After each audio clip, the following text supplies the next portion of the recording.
We can bring back more competition to more of the country, helping entrepreneurs and small businesses get in the game, helping workers get a better deal, helping families save money every month. Good news is we've done it before. In the early 1900s, President Teddy Roosevelt saw an economy dominated by giants like Standard Oil and J.P. Morgan's railroads. He took them on, and he won. And he gave the little guy a fighting chance. Decades later, during the Great Depression, his cousin Franklin Roosevelt saw a wave of corporate mergers that wiped out scores of small businesses, crushing competition and innovation. So he ramped up antitrust enforcement, eightfold in just 2 years, saving families billions in today's dollars and helping set the course for sustained economic growth after World War II. He also called for an economic Bill of Rights, including, quote, the right of every businessman, large and small, to trade in an atmosphere of freedom from unfair competition and domination by monopolies, end of quote. Between them, the two Roosevelts established an American tradition, an antitrust tradition. It's how we ensure that our economy isn't about people working for capitalism. It's about capitalism working for people. But over time, we've lost the fundamental American idea that true capitalism depends on fair and open competition. 40 years ago, we chose the wrong path, in my view, following the misguided philosophy of people like Robert Bork and pulled back on enforcing laws to promote competition. We are now 40 years into the experiment of letting giant corporations accumulate more and more power. And what have we gotten from it? Less growth, weakened investment, fewer small businesses. Too many Americans who feel left behind. Too many people who are poorer than their parents. I believe the experiment failed.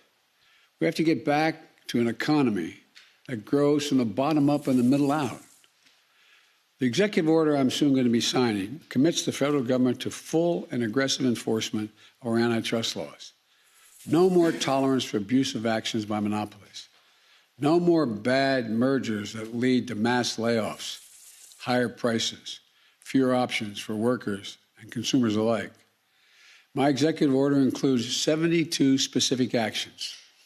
I expect the federal agencies, and they know this, to help restore competition so that we have lower prices, higher wages, more money, more options, and more convenience for the American people. Today, I want to focus on 3 specific actions. First, the FDA, the Food and Drug Administration. We're going to work with states and tribes to safely import prescription drugs from Canada.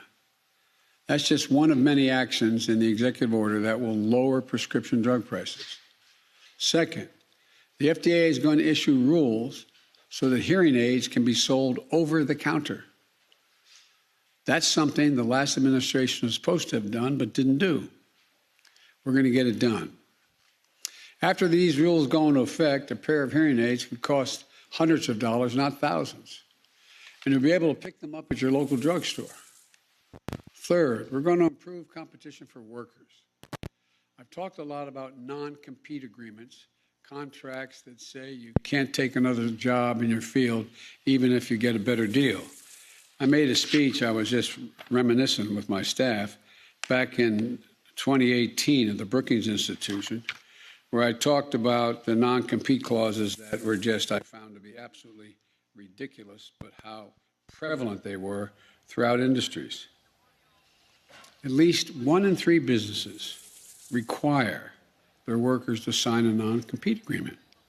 These aren't just high-paid executives or scientists who hold secret formulas for Coca-Cola so Pepsi can't get their hands on it.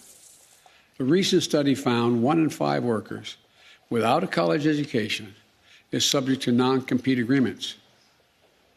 They're construction workers, hotel workers, disproportionately women and women of color.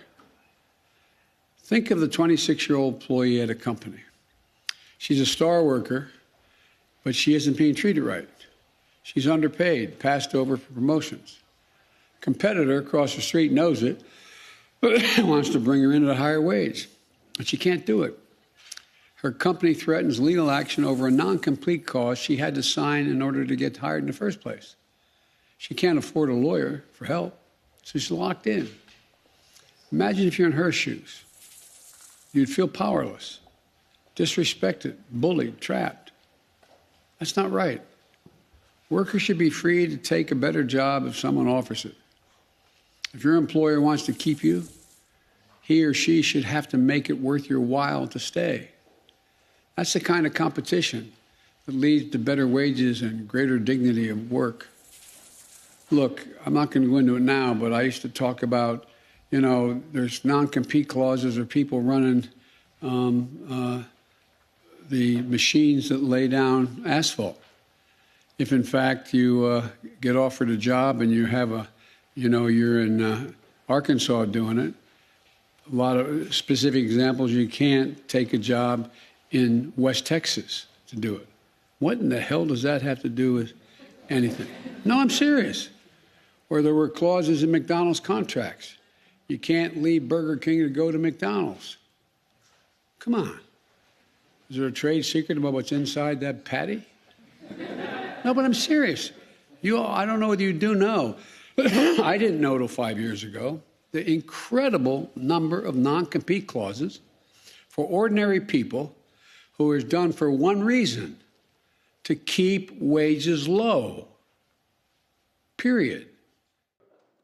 Shepard Smith here. Thanks for watching CNBC on YouTube.